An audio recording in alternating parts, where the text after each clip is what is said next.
بسم اللہ الرحمن الرحیم۔ اور آپ واقعی تاریخ میں جا کر دیکھیے، اگر آپ کو تاریخ میں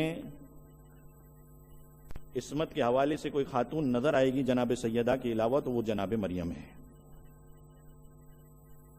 ان اللہ اصطفاکی، اے مریم تم کو اللہ تعالیٰ نے چن لیا، وطہرکی، اور تمہیں پاکیزہ کر دیا، معصومہ بنایا۔ تو جناب مریم معصومہ، جناب مریم کی شادی کس سے ہوئی؟ کیوں جناب مریم کی شادی نہ ہوئی؟ تو شاید اللہ تعالیٰ جواب دے کہ شادی ہوتی تو کیسے ہوتی؟ اگر ایک معصومہ کا ہاتھ کسی کے ہاتھ میں دینا ہے تو اسی وقت دیا جا سکتا ہے جب سامنے والا بھی معصوم ہو۔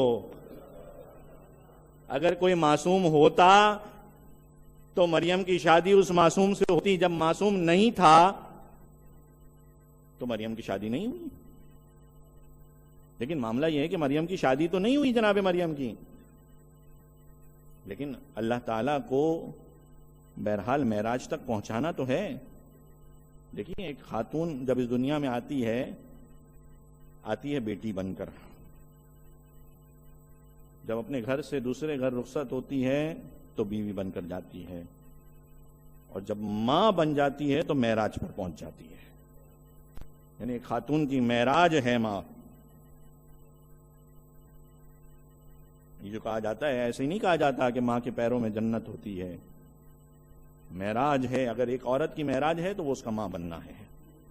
لیکن معاملہ یہ ہے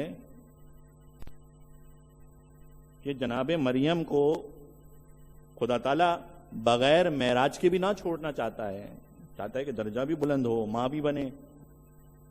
لیکن کوئی معصوم بھی نہیں ہے کہ جس سے شادی ہو۔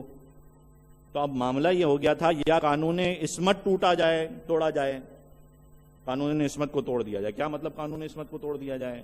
یعنی معصوم کی شادی کسی غیر معصوم سے کرا دی جائے، معصومہ کی شادی، یا قانون فطرت کو توڑ دیا جائے۔ قانون فطرت کیا ہے؟ قانون فطرت یہ ہے کہ شادی ہوگی اس کے بعد اولاد ہوگی۔ تو خدا تعالیٰ یہ بھی نہیں چاہتا تھا کہ مریم اس دنیا سے چلی جائیں اور ماں نہ بنے، اس لیے کہ ماں وہ ہوتی ہے کہ جو مظہر کبریا ہوا کرتی ہے۔ دیکھیے ماں کی عظمت کو سمجھیے۔ خالق وہ ہے، وسیلہ خلقت یہ ہے، رازق وہ ہے، وسیلہ رزق یہ ہے، رحیم و کریم وہ ہے، مرکز رحم و کرم یہ ہے۔ ماں کو آپ سمجھیے، رب وہ ہے، پالتی یہ ہے۔ ماں مظہر کبریا ہے۔ تو اب ماں بھی بنانا ہے، قانون عصمت کو بھی نہیں توڑا جا سکتا۔ بس جس طریقے سے اس سے پہلے قانون فطرت کو توڑا گیا اسی طریقے سے قانون فطرت کو توڑا گیا۔ قانون فطرت کیا ہے؟ قانون فطرت یہ ہے، آگ جلاتی ہے، لیکن جب ابراہیم کو پھینکا گیا آگ نے نہیں جلایا، قانون فطرت ٹوٹ گیا۔ دریا، فطرت یہ ہے کہ درمیان میں راستہ نہیں دے گا، لیکن جب موسیٰ گزرے راستہ چھوڑ دیا، راستہ دے دیا۔ تو قانون فطرت کو توڑنا ہوگا، تو قانون فطرت توڑ دیا اور جناب مریم کو جناب عیسیٰ دیا۔